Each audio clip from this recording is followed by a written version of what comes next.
দূর দূরান্ত হইতে শোভাগত ভাগবত ভক্ত মণ্ডলী, সাধুগুরু বৈষ্ণব জনা, আমার পরম শ্রদ্ধেয় গৌর ভক্ত কৃষ্ণ ভক্ত বাবা মা, তথা আমার দাদা ভাই দিদি ভাই, আপনাদের প্রতি প্রত্যেকের রাজুরামা শ্রী চরণ তলে আমার রইল শত শত শত সহস্র কোটিবার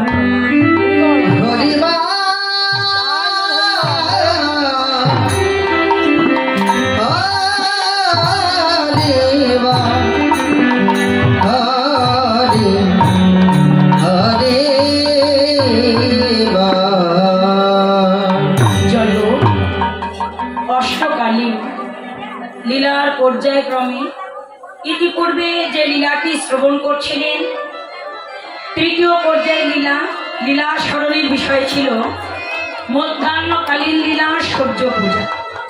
তো তৃতীয় পর্যায়ে অন্তে চতুর্থ পর্যায়ে যে লীলাটি স্মরণের জন্য আজকে আমরা আসর প্রাঙ্গণে এসে উপস্থিত হয়েছি, লীলা স্মরণের বিষয়টি হল শ্রীমন গৌরাঙ্গ মহাপ্রভু এবং ভগবান শ্রীকৃষ্ণের উত্তর গোষ্ঠ বা ফেরা গোষ্ঠ।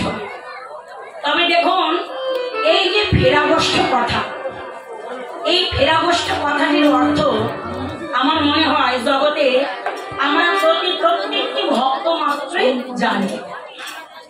বলবেন তাহলে কথাটির অর্থটা কি?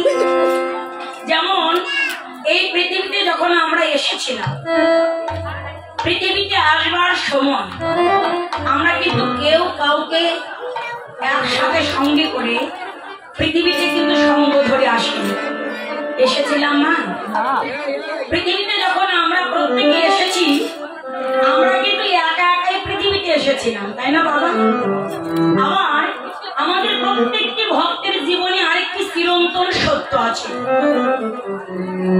চিরন্তন সত্যটি হলো আমরা কেউই একদিন এই পৃথিবীতে সারাটা যুগ থাকবো না। প্রত্যেককেই একদিন এই পৃথিবীটা ছেড়ে চির বিদায় নিয়ে আপন দেশে ফিরে যেতে হবে। তো যেই দিন আমরা ফিরে যাব, সেই দিনও কিন্তু আমাদের সঙ্গে কেউ যাবে না। যেমন একা এসেছি, ঠিক তেমনি আমাদের প্রত্যেককেই একদিন আবার একা একা আপন দেশে ফিরে যেতে হবে। তো এই ফিরে যাওয়ার নামটাই হলো ফেরা গোষ্ঠ। তাহলে মা, ফেরা গোষ্ঠ নামটি আরেকটি এই লীলার নাম রইল, সেটা হলো উত্তর গোষ্ঠ। তাহলে ফিরে যাওয়ার নাম যদি ফেরা গোষ্ঠ হয়, উত্তর গোষ্ঠ যে রইল না, এই উত্তর গোষ্ঠর অর্থটা কি? তত্ত্বজ্ঞ বললেন, আমরা প্রত্যেকটি ভক্ত পার্থিব জাগতিক জগতে আসবার পূর্বে আমরা যোগমায়ার চরণ হইতে 16 কলার পরিপূর্ণ দেহ লইয়ে প্রত্যেকে আমরা যোগমায়ার চরণ তলে কথা দিয়ে আবদ্ধ হয়ে পৃথিবীতে এসেছি। কি কথা দিয়েছি? যে মা, পৃথিবীতে তোমার 16 কলার পরিপূর্ণ দেহ লইয়ে আমি চলছি বা যাচ্ছি পৃথিবীতে খেলা খেলবার তরে। যেদিন আমার এই পৃথিবীর খেলা শেষ হবে, সাঙ্গ হবে, যেদিন আমার ফিরে আসবার সময় হবে, এই 16 কলার পরিপূর্ণ দেহটা আমি তোমার চরণ তলে আবার সমর্পণ করব। ওই চরণ তলে তুমি ফিরে গিয়ে আবার আমাকে আশ্রয় দিও। এই কথাটা প্রত্যেকে আমরা যোগমায়ার চরণে কথা দিয়ে আমরা এই পৃথিবীতে এসেছি পৃথিবীর খেলা খেলবার তরে। তাহলে এই যে পৃথিবীতে এলাম কি নিয়ে? 16 কলার পরিপূর্ণ দেহ লই।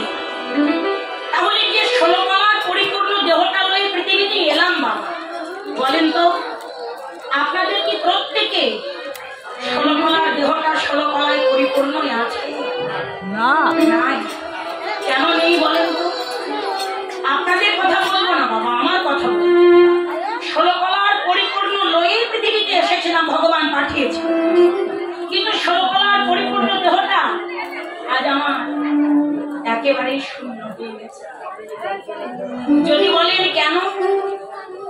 ভগবান পাঠিয়েছিল, জগতের বুকে এসেছিলাম হরিনাম কৃষ্ণ নামের খেলা খেলবার, কিন্তু যে নামের খেলা খেলতে এসেছিলাম সেই হরিনাম কৃষ্ণ নামের খেলার কথা ভুলে গিয়ে সারা জীবন অনিত্য মোহমায়া আসে কামিনী কাঞ্চনে মত্ত হয়ে রয়ে।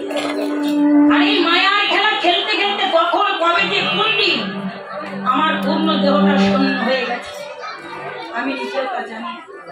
ভগবান বললেন ওই শূন্য দেহ নয় তুমি যদি ফিরে গিয়ে আবার মায়ের চরণে আশ্রয় পেতে চাও, মা কি তোমাকে তার চরণে আশ্রয় দেবে?